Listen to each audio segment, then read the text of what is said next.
Welcome to Guelph Fight Wrestle Hut. I'm Andrew Sennedra, and this is Captain Ginger Ale Pale Witch Fingers. And today we're going to be talking about the awesome Dominion pay-per-view that New Japan had. This is G1 Climax, never mind. But anyways, yeah, this was actually a killer pay-per-view, killer card, awesome matches, so many tons of wrestlers, big surprises, just huge everything. It was really enjoyable. But before we get into the video, this video is sponsored by Zlata S Arts. She's the one who's done the image of this guy for our t-shirts. So check her out and check out our merch at Teespring down in the description below. Now moving on to Dominion. This opened with a fucking banger. The great Will Ospreay, one of our favorites, and another one of our favorites, Lance Archer. Too bad he's not doing this in AEW, but he's doing it in New Japan. They had an awesome match. The beginning, even when Archer just came out, was hilarious. You love that. When you meant banger, that's what I thought of. You know, you taught all those youngins, you know, like the young boys up pretty good. The young lions on the outside. It was hilarious. Yeah, it starts off with an explosive beginning, explosive match. You know, right off the bat with Will Ospreay and Archer, you have like Ospreay hitting him with everything. The Sky Twister press. He hits him with the Oz Cutter early. He kicks out. So you're like thinking, oh yeah, man, that match is going at a high pace already. They can't keep this up. Archer comes back. He just starts mauling Ospreay pretty damn hard and nailing with some really heavy stuff. You also got some thoughts on this before I get to the sort of ending. I don't want to talk about my ending just yet. Well, first off, I didn't quite notice it was Archer. They took off his mask. Like, oh, it's Archer. That makes sense. That's why he beat up everybody outside. The biggest luchador ever. I thought maybe Archer would have taken this because like he gave him like the blackout, and I'm like, oh, and then he kicked out. I'm like, oh, okay, guess not. And that's kind of funny because like Ospreay got pissed and they killed him with a bunch of blades. Well, they say like hidden blades, but to me, like you take off your pad, then it becomes a hidden blade. So one hidden blade and the rest are just blades. Yeah, that's my ending. He had 4 of them. He nailed it. I was like, see, that's what I mean. Is like this is what's stupid about like, you know, WWE is like they hit a finisher on like some JoJo and it beats them, but like they hit it on anybody and it just sort of beats them, and then other times they're kicking out. But how Ospreay had to beat him is he can beat a guy with 1 hidden blade. He had to take 4. So that's what I mean, is like he had to chop down the giant, and that's how he did it. And I thought like that was a great ending. Just kept laying into Archer until they could take him out. You know, and just awesome killer match. It was a shorter match, but it was just jam packed and really memorable. Those two know how to light it up, especially for an opener. I think Archer will remember those. Some of those look stiff. He's like, oh man, he's like killing me with those. Well, that's the way he likes it. He likes it stiff. And then we had Ospreay, you know, calling out Omega at the end of it and setting the challenge. So that's going to be fantastic.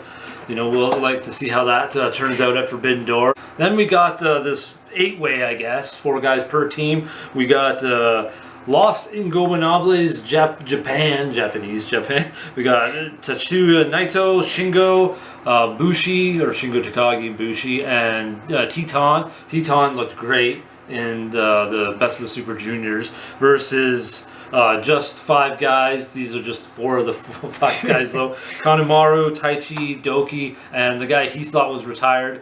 Talking to Michinoku, he didn't realize it was actually him. That was a really fun match though. It was kind of short considering the amount of people that were in the match, but it was a fun match. It was really good. I thought, you know, Teton had some really good moments in there. He really stuck out.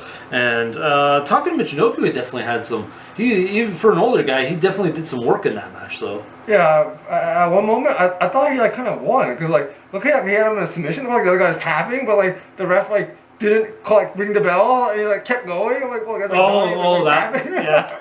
I'm like, Tucker got screwed over and she got the win. Yeah, I remember that part now. Then, oh man, then we move on to, I knew this one was going to be a great match, and I wasn't quite sure where the way it was going to go because these individuals just won the belt.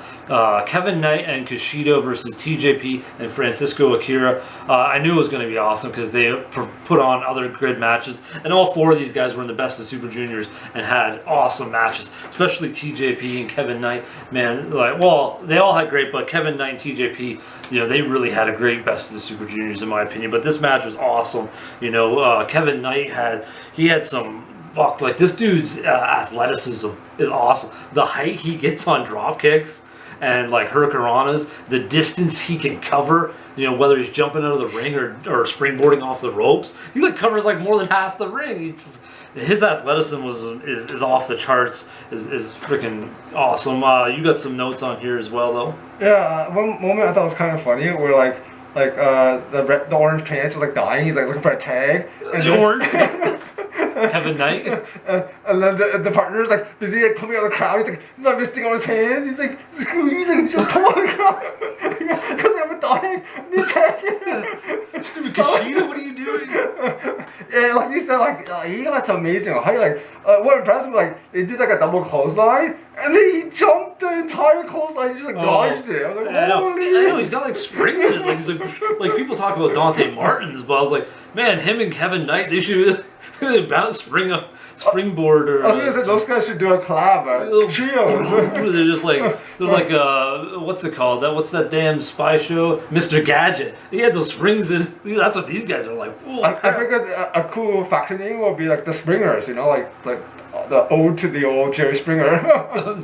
And there was this one move that was like an awesome hip toss armbar that I thought was a sweet transition, and it was like sort of like what's his face hooks, how they do like the hip toss, but then it was Kushida's thing, and then he actually but Kushida like grabs the arm and goes into the armbar. I was like, man, I love the way he works that his finisher into, you know, transitions and counters and stuff like that. Sort of the way Zack Sabre Jr. counters everything. Then we got the damn surprise ending. I didn't trust this damn Maloney though. I saw him throughout the whole not New Japan Cup, but the Best of Super Juniors, and like he had some good stuff, but I just always felt like he didn't really fit that much. But then he fucking turns on them as like dirty bastard. And Clark Connors with the damn pink something in his hair. I was like, you dirty bastard, turning on them. Now we're moving on to another great match, a singles match for the New Japan TV title. Zack Sabre's been on a roll with this thing. Freaking awesome. I've been watching all of his stuff, ROH and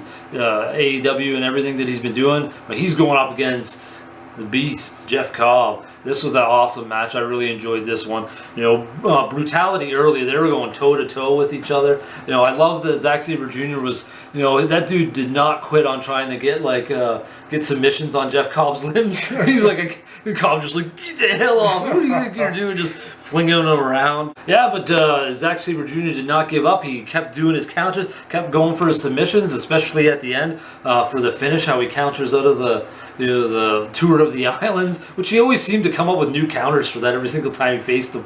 But Zack Sabre Jr., awesome again performance versus Jeff Cobb. You got some thoughts on this one as well? Yeah, that's right. These were my two picks for the tournament winners, but which turned out, but they finally matched up. It's funny, the try to go toe to toe. Zack Sabre Jr.'s like, okay, I'll punch you, and then one punch, he's like all dizzy. He's like, oh, like a Street Fighter character. He's like, 2 stars. He's like, oh, yeah. It's funny. It's like he's like a cheat character, the boss that counters everything, and you can't do anything. Cobb's like, I'll finish with Tour of the Islands. I can't. It's gonna counter me. I lost. Like, no. Like those damn cheap bosses in the fucking video games. He is like that. He counters everything. You can't do a move on counters for punches and clotheslines. Like, who has counters for that except Zack Sabre Jr.? Truly the man of 1,000 moves. And then we got a really wild, awesome match as well. We got Bishamon, Hiroki Goto, Yoshihashi versus Aaron Henare, Great Khan versus House of Tortures, Evil, and Yujiro Takahashi. And this is just so back and forth. It started off a little slow, but man, then it starts rolling. All the guys start coming in and out of the ring, you know, attacking each other, you know, sequence after sequence, you know, dudes cheating and taking cheap shots outside, and just absolutely pulse-pounding moments throughout there. Big moves, you know, fast-paced, big moments with pins, close pins, and things like that. There's everybody sort of having a moment pretty much within there. Aaron Henare, man, he lit it up. He was just smoking dudes with his strikes, absolutely killing them. Just wild pace through there. And one thing I thought was, well, I expected, but I thought was pretty funny was how much House of Torture kept trying to cheat. Like Takahashi Yujiro, he's like trying to cheat so much, and Sho comes out to try to cheat with his damn his whatever, the wrench, and then Yo comes out to, you know, go after him, and just so many things going on in this match. It was just a fun, high pace, and even if, you know, that it was, I wouldn't say it was a bit longer, it was a mid-paced match, but it seemed to go by really fast. I was really shocked that House of Torture didn't win with all that cheating there. I was like, they still lost. You didn't cheat hard enough. You didn't try hard enough. Well, they're going up against some beasts, you know. And that's also funny how like the House of Torture, they're like trying to compete in like opening the other guy. He like kicks out, the other guy jumps on, he kicks out, the other guy jumps on. It's like, I'll cover better than you. Then we got some more surprises when the winners there, Goto and Yoshihashi, are like, who the hell's coming out? Bullet Club, War Dogs, who are these two dudes? Alex Coughlin and Gabriel Kidd come strutting out. You know, now all of a sudden Bullet Club is like revamped. We got 3 new members now. It's like, holy crap. And I really like Alex Coughlin. He just had a really good match against Shibata in ROH, and I was just like, oh, Shibata's going to be so devastated. He's like, you stupid turds, you go into Bullet Club.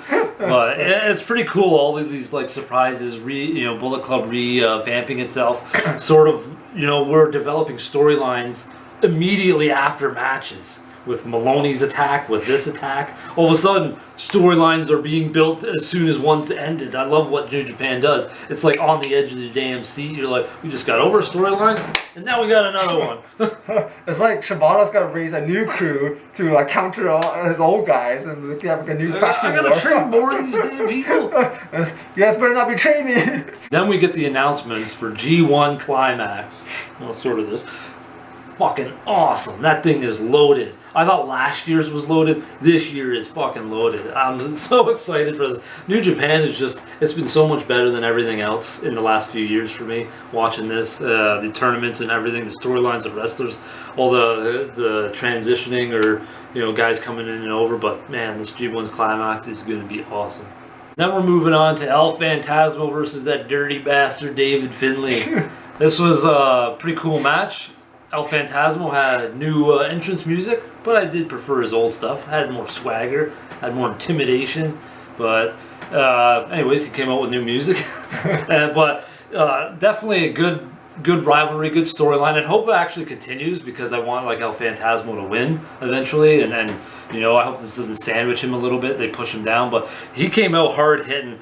He had this awesome dive in the match that reminded me of like Kenny Omega or Will Ospreay's type of, distance. He just absolutely fucking, I don't know how far he flew, but that was classic El Phantasmo there with his classic moveset and some of the stuff he did. But Finlay with his dirty tactics and, him and the damn fucking Gato out there or whatever, but Finlay definitely had some big moves. Definitely, I liked some of the stuff that he was able to implement. I hope he sort of keeps building on that, having more bigger, badass moves and things like that. But right now, it seems like he's going more of like an Eddie Kingston style, where he's just like, I'm just going to throttle people with vicious attacks and use some suplexes here and there. But overall, it's a pretty solid match. I just hope they could, build up to something more. I think some of the interactions were quite funny, like where like Finlay's like punching him for reals, and then the rest like instead of doing like a 10 count like in WWE, he's like getting really mad. He's like, hey, stop! What are you doing? Don't do that! Oh, yeah. And then he like knocks the ref goes flying back, and then yells at the ref. Yeah, I like that New Japan has a different sort of relationship with the refs compared to the other ones. It's definitely more interactive, whether it's just like speaking or like getting in their faces. Like it's not just, oh, you touched the ref and now you're. It's like there's leniency. They don't just like disqualify people like that. Especially with Mr. Red Shoes, there's a lot of interactions with him. Yeah, and El Phantasmo, he had like a cool springboard. He's like outside in. Oh yeah. There's like a swinging DDT kind of thing. I was like, oh my god, that's pretty sweet. But yeah, unfortunately, El Phantasmo got the loss. But hopefully, we'll move on and get a win there. But great storyline. Then we're moving on to a guy I just saw have a killer Best of the Super Juniors. Master Wato win with his win, going up against another guy who had a good Best of the Super Juniors, Hiromu Takahashi. They had a great match. I love the entrances, especially Takahashi with his damn weird eyeball jacket.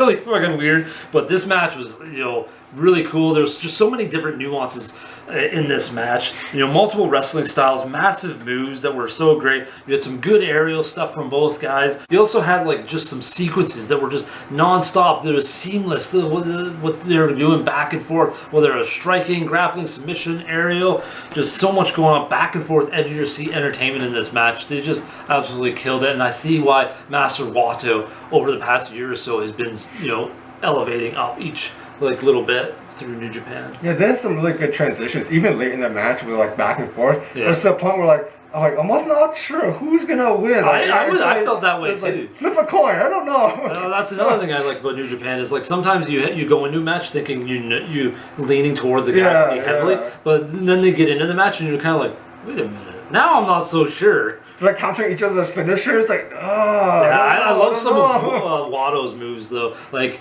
you know, Hiromu's got some good ones, but I love Master Watto's like super crucifix pin, that high German. Like, he's really got some good stuff. The big leg, like with his like athleticism and his long legs, he can really use his kicks and get a lot of like distance on springboards and aerial maneuvers out of the ring. It's just like I could see him. He's going to be moving up. He's going to be a cool dude to watch in the future. Master Watto is like one of those guys you see one match of, but you instantly become a fan of his. Yeah, it's not. Yeah, he's definitely one of those guys where like if you know, like Ric Flair, you watch one match and you've seen it all, right? Master Watto's like you can't do that with. That's what I love about these guys. You know, watch Hogan and Flair, and you watch one match, it's like you've seen it all. Then we got another really solid match, which I wasn't quite sure because I'm not the biggest Claudio or Mox fan, you know, and I know Ishii, Tomohiro Ishii is like he's not bad, he's kind of entertaining to watch, but and Tanahashi's. You know, well, he's pretty old now. But anyways, this match was really still solid. Okada, we got Ishii, Tanahashi versus Jon Moxley, Shota Umino, which is kind of weird that he's over there, but I guess Mox recruited him, and Claudio Castagnoli. But overall, it was a really solid match. I like the underlining stories, and there was kind of like multiple ones. You had Umino sort of being a bit of a segue story, or being in a bit of a rivalry with Okada, and acting as a segue to Danielson because Mox recruited him, right? So you have like these little things that are sort of like leading to Okada and Danielson at Forbidden Door, all because of their rivalry to start with, which I thought was kind of cool building blocks for that storyline there. But I really like how Okada has, we all know what kind of he does, but I like that there's this personality switch, this anger switch that he turns on, and only against specific people. We saw it versus Jay White. You know, but we saw it here where, like, you know, he had it against Umino. He's like, you're being a real fucking prick.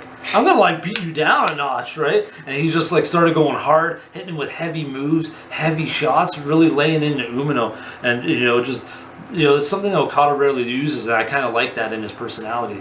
It's interesting to see that how like Mox's like personality like switches a little bit, and then you see a more of a cocky attitude. You know, he's like a goofball. He comes out untagged, beats up the other guy, sort of like strumming a guitar like the other guy from AEW. He was like, what's going on? They're like mixing personalities. Well, he was mocking Tanahashi, but he was like, yeah, he definitely has a bit of a different persona over here. I kind of like that wrestlers realize that, like, this is New Japan, and this is kind of what they like, so they kind of add that. You know, that change that switch a bit for what organization they're in, so they kind of change a personality. Yeah, and that bowling ball, Ishii, he kind of the bowling ball. he's like really short and stocky. I don't know, that guy I always find it's like fun to watch. You know, like this guy's a hard dude. He never sells any moves.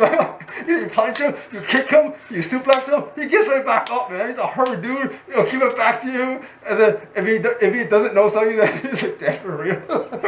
You're like, oh. Well, he's kind of like Eddie Kingston, you know, similar. But so you can't say we don't like some meat and potatoes guys. It's just it's got to work in a certain way. You make it a little humorous, but they also have good suplexes. They're not just, you know, one trick or two trick ponies with a couple of slaps and shit like that. But yeah, you sort of went on one of my topics or one of my notes here is, yeah, Ishii and Moxley, you know, going toe to toe. They just really thudded each other, really beat each other up pretty good. I also liked Claudio's swing, how like he's like swinging and you're like, oh, it's just a normal swing, and then like he's gonna get tired, and then he's like, no, I'm not. He keeps going. He's like, keep going again. It's just little things like that. I was like, it's almost like Claudio's personality became better going to New Japan too. Yeah, he's like, oh, I'm dizzy, I'm tired. I'm like, no, I'm not. He's like, oh, show this bastard. And then Okada also took a powerbomb after that. I was like, oh man, he must have been really dizzy after that. That would be pretty heavy to swing around someone that big. Yeah. Then on to the main event, Yota Tsuji versus Sennedra. The guy you didn't recognize. But anyways, this was a really cool match. Right from the beginning, from Yoda's entrance, I was like captivated he just has this presence. He has this evil grin, very, you know, manga-esque, you know, Doppio sort of type of thing. He's a really cool character. I liked his interesting, like, stoic presence, his just the way he moves. Even just in the beginning of the match, he's just standing there looking at him, and Sennedra like doesn't know what the hell to do. Just that's right there can give off really good character traits, and then the match picks up. You got like explosiveness. I love he had the pendulum crab. The one move, you know, you're like, oh god, you know, that was pretty nasty. And then he got the gory special, which is brutally locks him up, flips him down. He had that spear where it looked like Sennedra was supposed to leapfrog him, and then he just catches him in midair. You know, like, man, right off the bat, you're thinking, holy crap, they're not going to give this belt to Yoda, right? So, like, but the momentum he had right off in the beginning of the match was freaking wild. The amount of stuff he was doing, the aerial stuff, he did like a Flosbury Flaw. This guy just showed so many different things. It wasn't just like explosive moves from him, but like his amount of like mixtures of moves. He has like strikes, submissions, power moves, aerial stuff. It's like this guy's the full combination.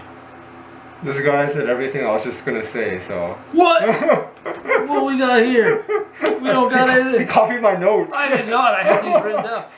But anyways, I sort of felt like this match was a bit of a melodic death metal song. That's actually what I'm sitting there. I'm sitting there thinking like, this reminds me of like an Insomnium or a longer Omnium Gatherum song where it has like these explosive moments, these aggression, like melodic death metal, right? The vocals and stuff. And then it also has these like sort of methodical precision, you know, precise moves. Like, you know, the way the song would. So I was like, this is kind of like a melodic death metal. The way the structure of the match, the pace, the intensity, the calmed moments and the submission stuff. I was like, yeah, that's kind of the way it seems. Yeah, that's just something I sort of picked up as an analogy. And then we sort of get towards the end of the match, and there's like some really cool moments of like countering. We got, you know, Yoda countering out of Sennedra's finisher, the deadfall, with a cartwheel. He's like gonna go do it, and then he tries to pull off and he cartwheels out. I was like, what the hell? Like, that's some Zack Sabre Jr. shit right there. Counter out of a finisher, and then, you know, Sennedra counters his spear with like a boot to the face, and then flies into, or no, yeah, it was a drop kick, not just a boot, but it was a drop kick, and then he moves into his finisher, deadfall. Really cool match. I thought it was really interesting. This one stuck with me a lot. I definitely have it up there as one of my favorite matches this year, not just because of like, you know, the moves and different types of things, but just the way the match felt, the presence of Yoda, Tsuji, and just how the match was structured out. I thought it was really interesting. Yeah, so that's our thoughts on New Japan's Dominion. Quite a hell of a card in my opinion.